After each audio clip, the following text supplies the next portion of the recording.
Баршаңызға қайырлы күн, каналыма қош келдіңіздер достар. Бүгін сіздермен буда піскен ортасына салмасы бар өте керемет ыстық тағам рецептісімен бөлісемін. Видеоны соңына дейін қараңыздар.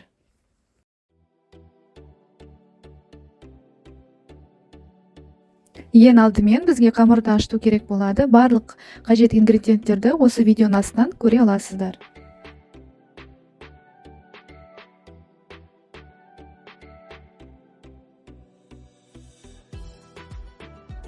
Біздің осы қамырымыз жұмсақ болып шығу керек, өйткені қатты болып кетсе, дұрыс көтерілмей қалады, сондықтан онды көп сеуіп жібермеңіз. Аз-аздан қоссаңыз болады.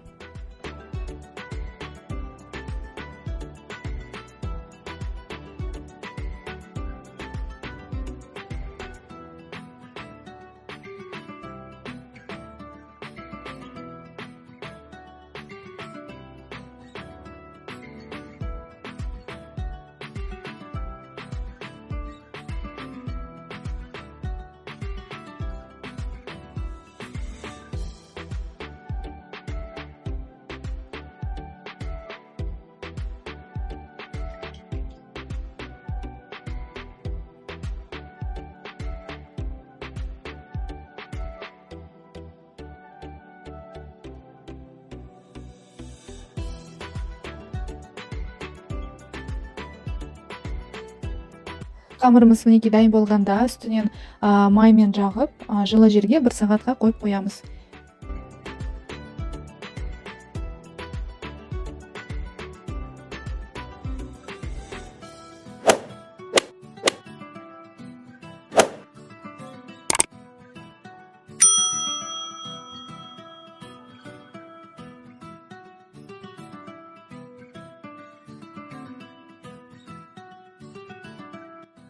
Енді біздің қамырымыз ашып шыққанша ортасындағы салмасын турап, қуырып аламыз. Барлығын осылай соломка етіп, ұзын-ұзын етіп турасаңыз болады. Қызып тұрған табамызға сұйық майды құйып, етті қуырып аламыз жақсылап.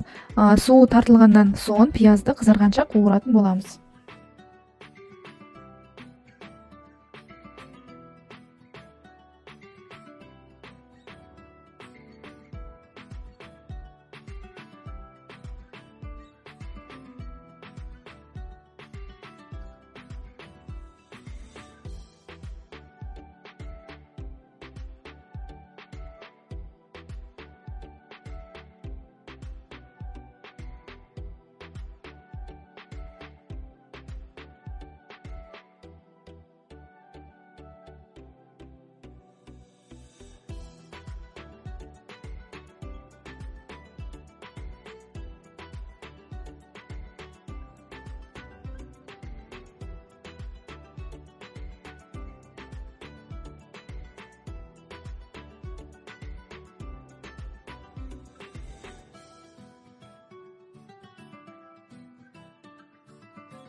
Содан кейін үстінен осылай болгар бұрышын салып, 3-4 минуттай қуыратын боламыз.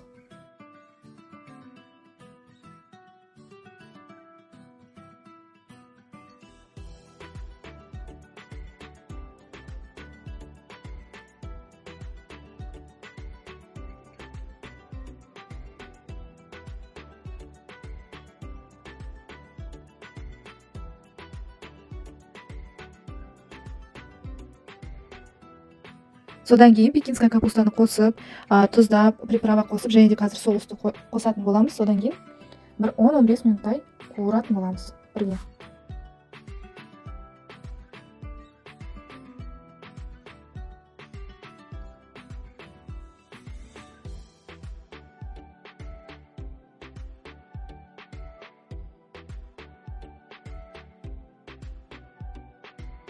Біздің начинкаға арналған соусқа сарымсақ, соя пастасы және де томат пастасын, бал және де острый соусты қосып, жақсылап араластырып қосатын боламыз. Айтпақшы, острый соустың рецептісін осы видеоның астынан сілтемесін қалдырып қоямын.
Соусты қосқаннан кейін баяу отта 10-15 минуттай қуыратын боламыз. Осылай болып шығады, суы кішкене тартылып кетеді. Осылай әдемі дәмді сочный болып шығу керек.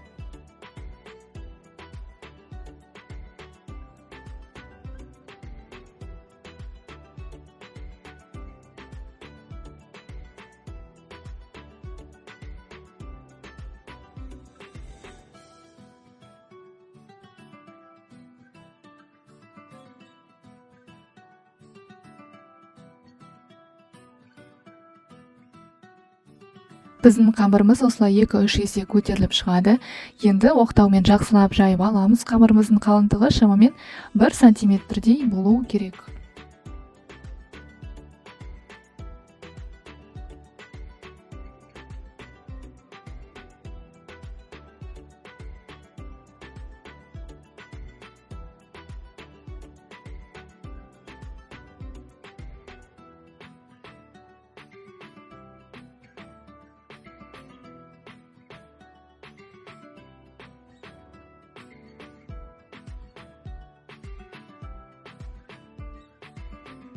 Содан соң мен осындай кесенің көмегімен домалақ қылып кесіп шықтым.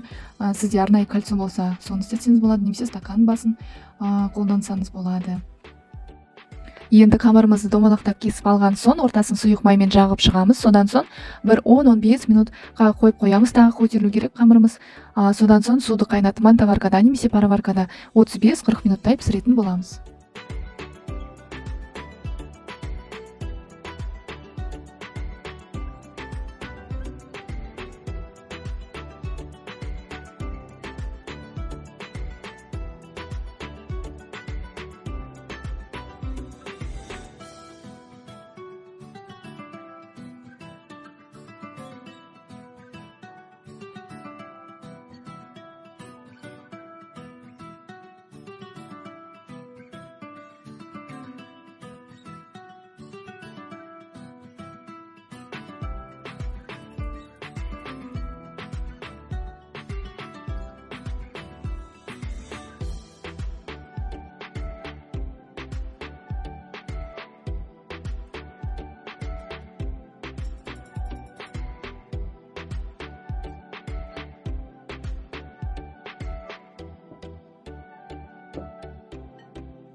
Булочкалар піскенде осылай жұмсақ болып піседі. Ортасы осылай оп-оңай ашылады. Ортасын ашып, қуырылған салмамызды саламыз. Өте дәмді, дәмі ерекше болып шығады. Кешкі немесе түскі асқа өте керемет идеялардың бірі.